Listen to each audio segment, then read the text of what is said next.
ولا تقف ما ليس لك به علم إن السمع والبصر والفؤاد كل أولئك كان عنه مسؤولا. Nah, insyaallah pada kesempatan kali ini kita akan melanjutkan pembahasan kita, membahas tentang kitab Al-Bidayah fi Ulumil Quran, pengantar ilmu Quran. Dan alhamdulillah kita sudah masuk episode-episode akhir, di mana kita sekarang masuk pada pembahasan yang terakhir dalam kitab ini. Kalau di kitab itu, ahlan wa sahlan kepada semua peserta. Kalau di kitab itu dia tertulis di halaman 27 sebagaimana PDF yang kami share di link grup. Pembahasan kita tentang usulut tafsir, kaidah-kaidah dalam menafsirkan. Perlu dipahami bahwa ilmu Quran sendiri, dari mulai mengetahui tentang tarikhnya, sejarahnya, penulisan Quran, kemudian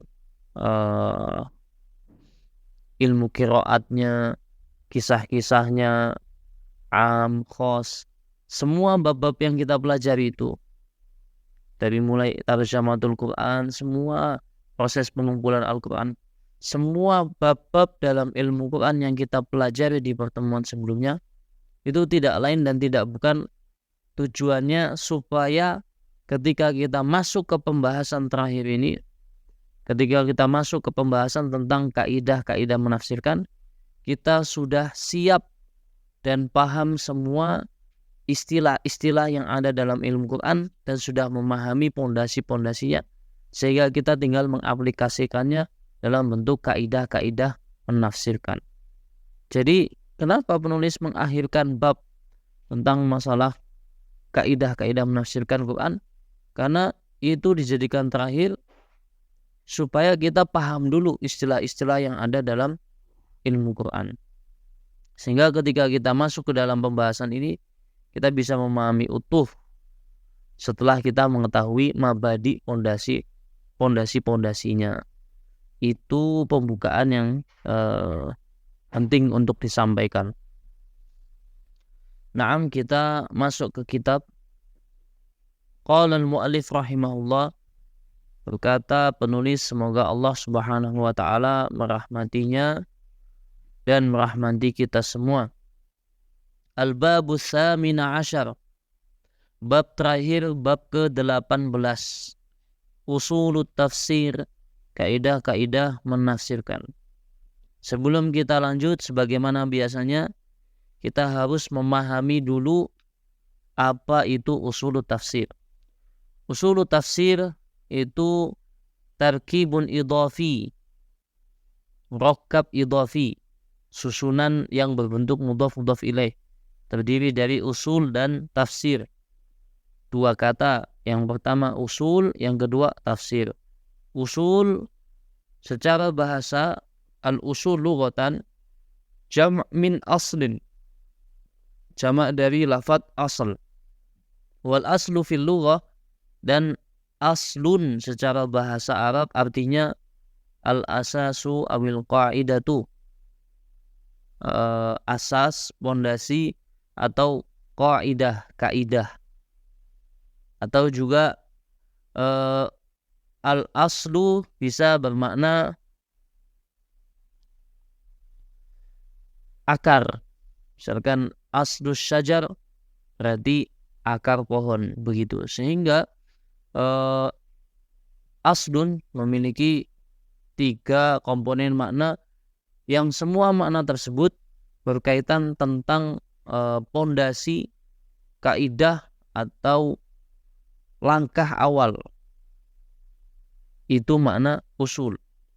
Dan yang dibahas di dalam masalah ini yang lebih dekat maknanya adalah usul bimakna qaidah.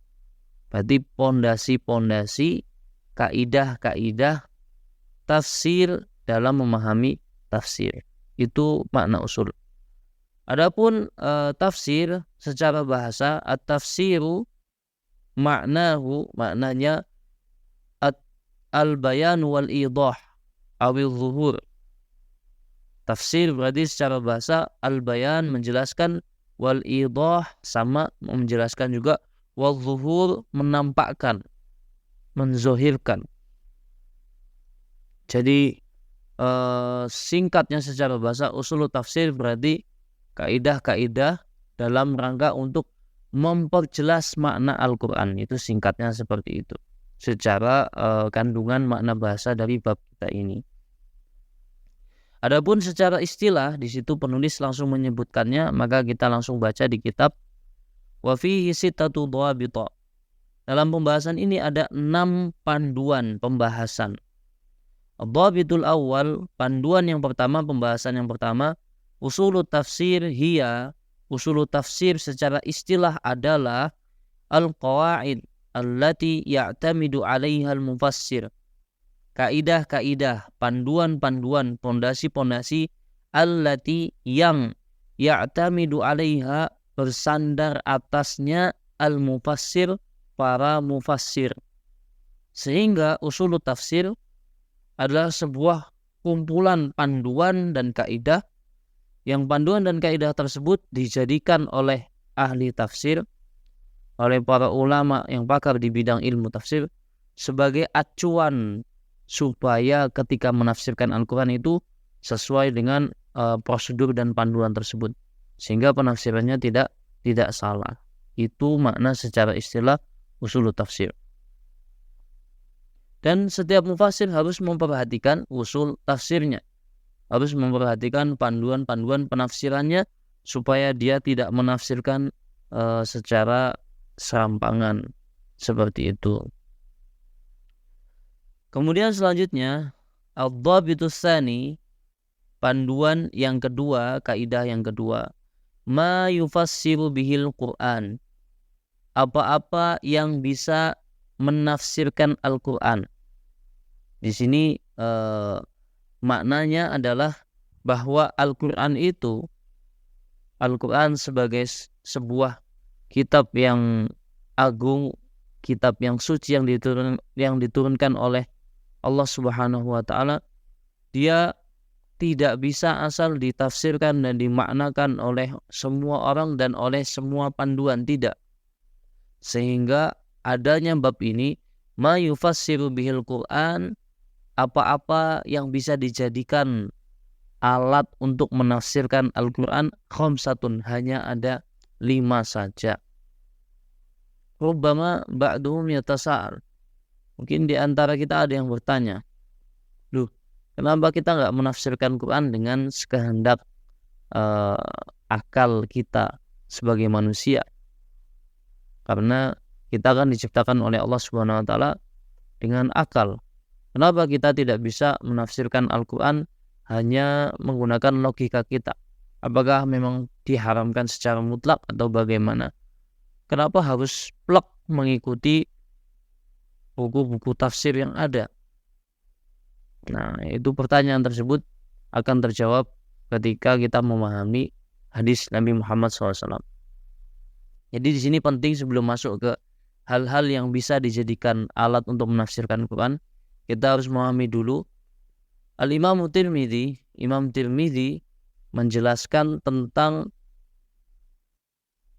pentingnya seseorang itu dalam menafsirkan Al-Quran menjaga kaidah-kaidahnya, tidak asal menafsirkan dari akalnya semata. Di mana beliau menyebutkan di dalam kitabnya Jami' at-Tirmidzi atau Sunan Tirmidzi, di dalam pembahasan bab al-qaulu bil Quran, bab tentang hukum berucap tentang Al-Quran bi ghairi ilmin, tanpa ilmu. Beliau meriwayatkan dalam sebuah hadisnya, qala Rasulullah sallallahu alaihi wasallam, berkata Rasulullah sallallahu alaihi wasallam, man qala fil Qur'ani bi ra'yihi fa asaba falyatabawwa man qala bil Qur'ani bi ra'yihi falyatabawwa maq'adahu minan nar. Barang siapa yang berkata tentang Al-Quran, menafsirkan tentang Al-Quran hanya dengan mengandalkan akalnya semata tanpa mengikuti panduan syar'i yang nanti akan disebutkan, maka hendaknya dia booking tempatnya, dia ambil tempatnya di neraka. Kemudian beliau juga meriwayatkan di hadis setelahnya, ini dalam satu bab, nanti bisa dicek di Sunan Tirmidzi. Qala Rasulullah sallallahu alaihi wasallam, man qala fil Qur'ani bi ra'yihi fa asaba faqad akhta'a. Barang siapa, kata Rasulullah sallallahu alaihi wasallam, barang siapa yang menafsirkan Al-Qur'an hanya menggunakan akalnya semata, hanya menggunakan pikirannya semata, fa asaba, kok kemudian tafsirannya itu benar, faqad akhta'a, maka sungguh dia telah salah. Rasul mengatakan di situ, ketika dia menafsirkan hanya dengan akalnya semata, kok kebetulan tafsirannya benar, faqad akhta'a, dia tetap salah. Kenapa bisa tetap salah? Itu disebutkan di ta'liq di riwayat itu, fa innahu la yadkhulul baita min babihi. Karena dia memasuki sebuah rumah bukan dengan pintunya. Kenapa bisa begitu? Kalau misalkan dia menafsirkan Al-Quran dengan akalnya, kemudian dia benarnya itu hanyalah kebetulan. Dan kalau itu dilanjutkan, tata cara seperti itu dilanjutkan, maka dia akan jatuh pada kesesatan. Karena kadang benar, kadang sesat, kadang benar, kadang sesat. Sedangkan Quran, menafsirkan Al-Quran tidak boleh dengan hal yang seperti itu. Harus melalui pintu yang benar. Tidak boleh tidak melalui pintu yang benar. Maka dua hadis itu sekiranya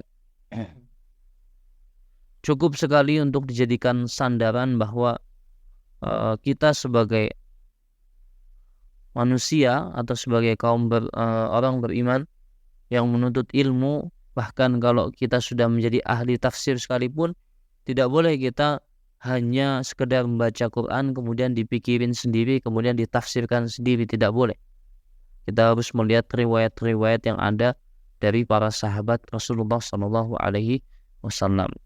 Nah, kita masuk lagi ke kitab Ma yufassiru bil Qur'anu khamsatun. Apa-apa yang bisa menafsirkan Al-Quran ada 5. Al-awwal Al-Quranul Karim. Yang pertama adalah Al-Quran Al-Karim. Apa yang bisa menafsirkan Al-Quran? Yang pertama, Al-Quran itu sendiri. Karena Quran diturunkan oleh Allah Subhanahu wa taala, dan terkadang Allah berkalam, berfirman di dalam Al-Quran sebuah ayat, kemudian penjelasan ayat tersebut dijelaskan di ayat yang lainnya. Sehingga orang yang paling bisa menafsirkan sebuah ucapan ya yang berbicara sendiri.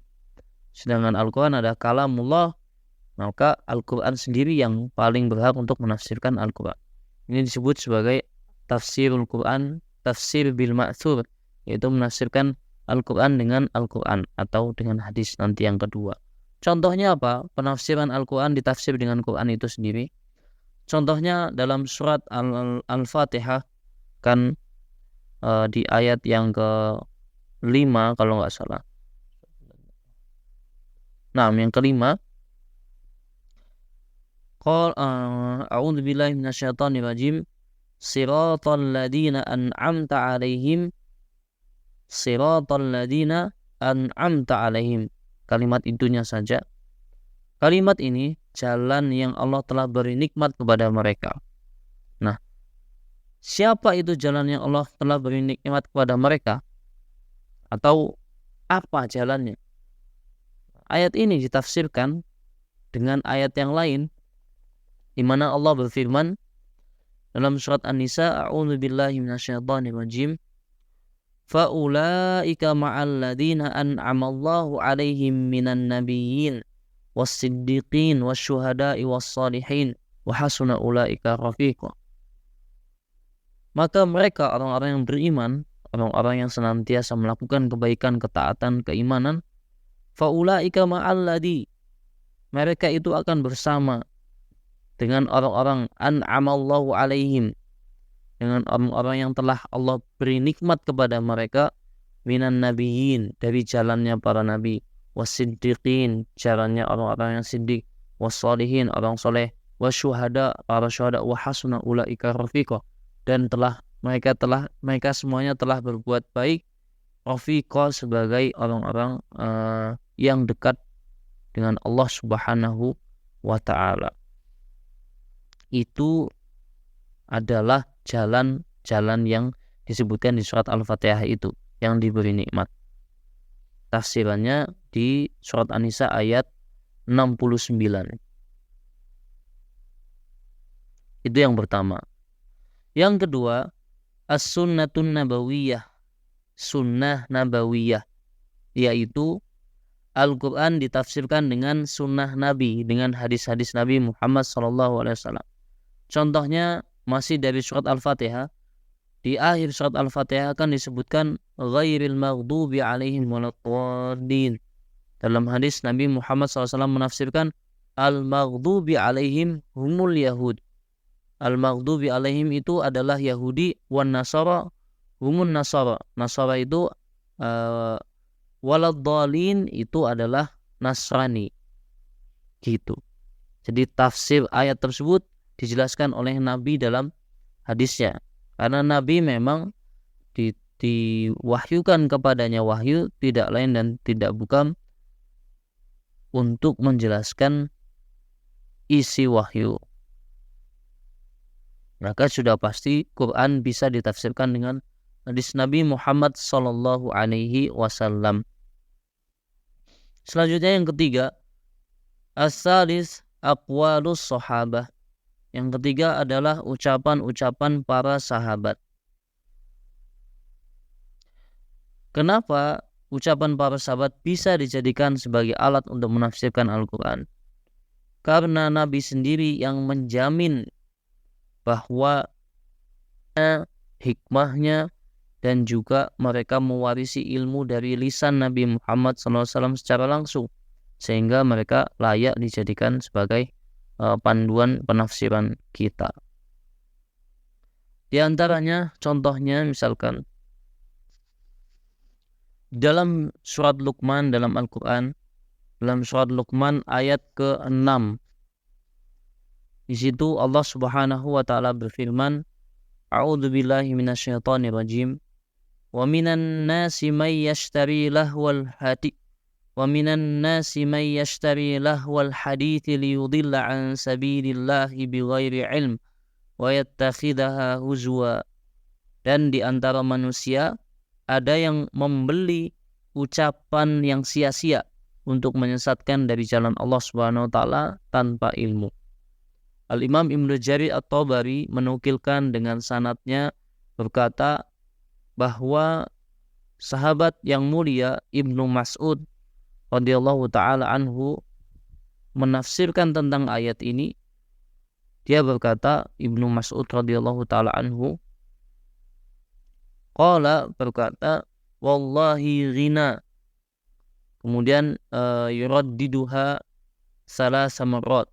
Dia mengulang-ulanginya 3 kali. Demi Allah, ucapan yang sia-sia yang dibeli oleh manusia, diperjualbelikan, didengarkan untuk menyesatkan manusia, ucapan yang sia-sia itu adalah musik. Wallahi al-ghina, wallahi al-ghina, wallahi al-ghina. Demi Allah itu musik. Demi Allah itu musik, demi Allah itu musik, nyanyian-nyanyian yang melalaikan, yang diperjualbelikan, dinyanyikan oleh penyanyi-penyanyi. Itu tafsiran dari Ibnu Mas'ud radhiyallahu taala anhu.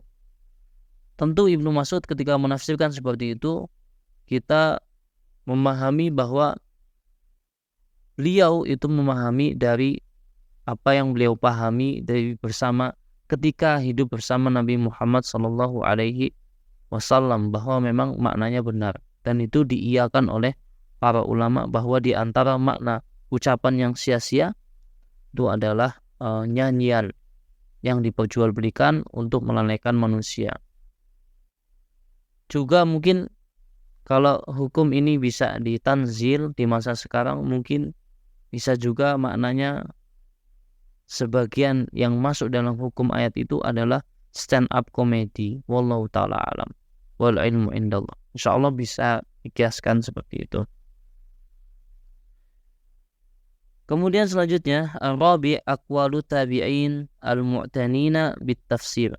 Yang keempat adalah ucapan-ucapan para tabi'in, ulama tabi'in al-mu'tanina bit-tafsir, yang mereka sangat menjaga ilmu tafsirnya atau sangat menekuni bidang tafsirnya.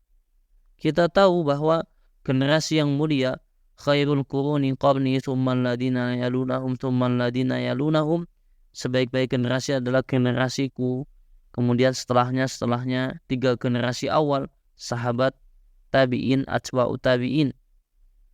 Mereka ini generasi yang secara lisan langsung mengambil ilmu dari sumber-sumber utamanya.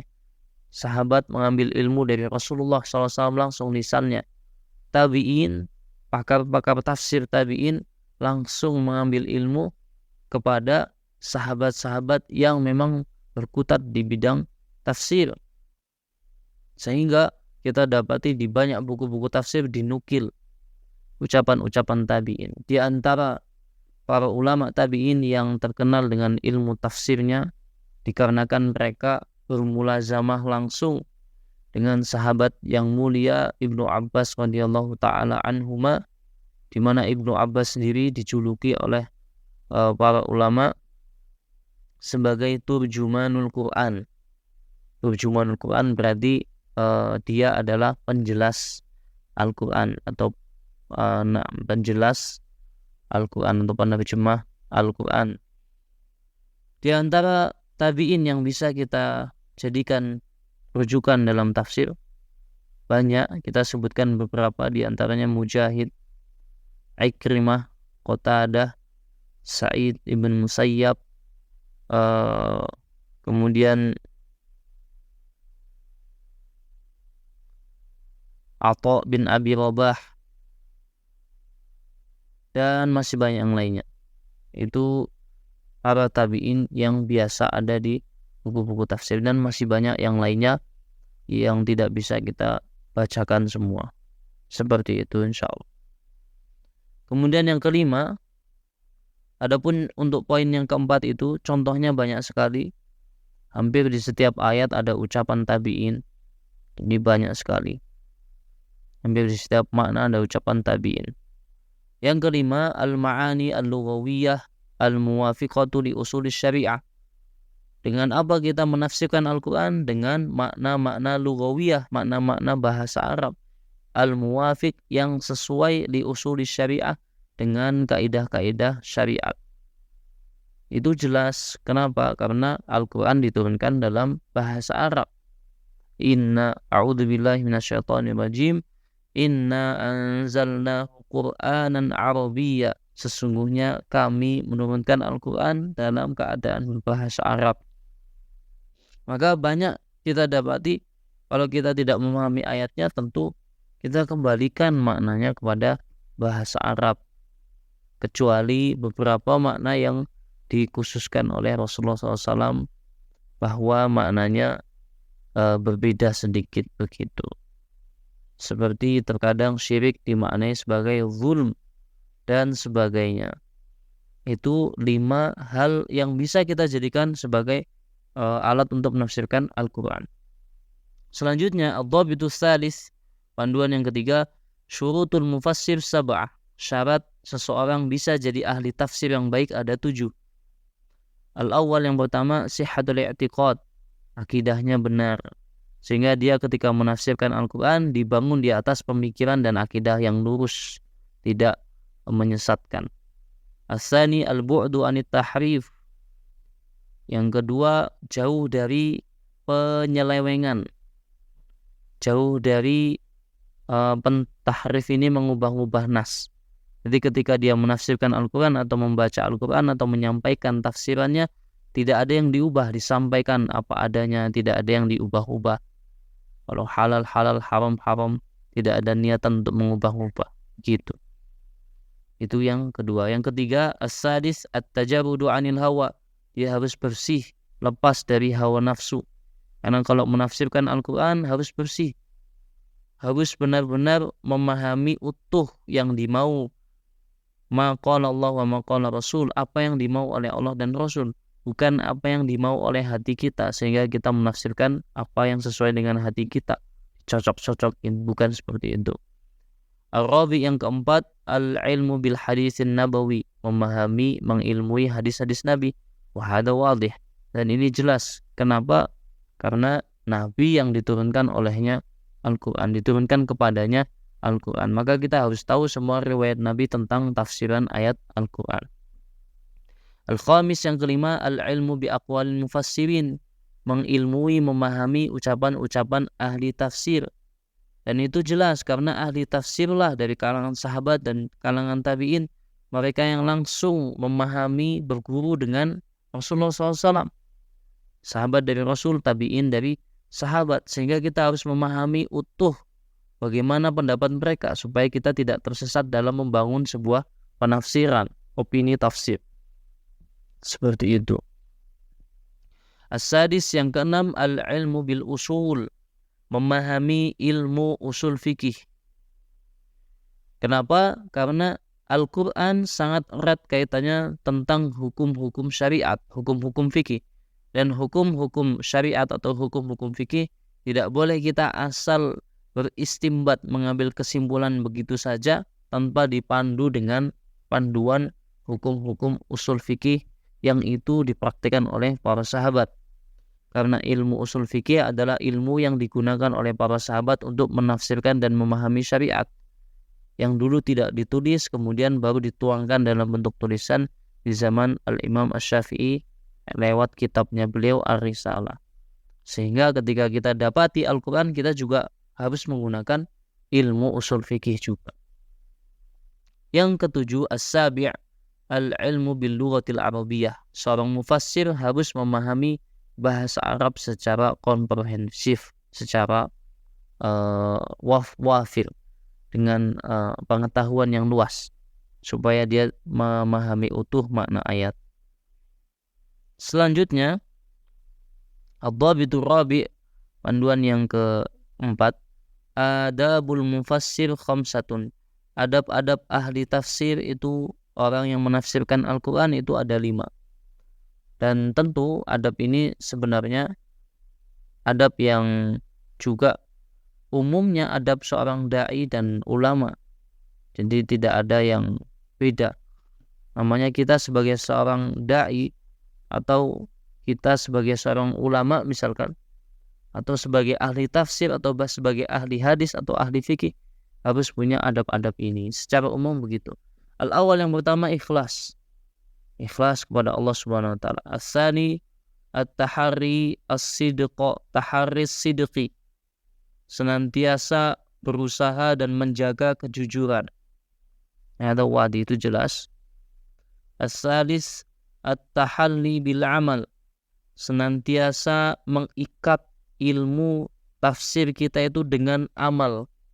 Karena percuma kita mengilmui tafsir, memahami Quran tapi tidak diamalkan, percuma. Itu adab seorang mufassir. Ar-rabi yang keempat, husnul khuluq, berakhlak yang baik. Karena Aisyah ketika ditanya bagaimana akhlak Rasul, khuluquhul Quran, akhlaknya Quran. Kalau ahli tafsir jelas harus menjadikan Quran sebagai akhlaknya. Al-khamis yang kelima, izzatun nafs, kemuliaan jiwa. Karena kita akan menafsirkan Al-Quran, maka kita juga harus memiliki kemuliaan jiwa kita. Menjaga wibawa kita, menjaga muru'ah kita, menjaga sikap kita supaya kita benar-benar diterima ketika menyampaikan tafsiran itu, apalagi kepada orang yang belum mengimani Al-Quran. Mereka akan mendengar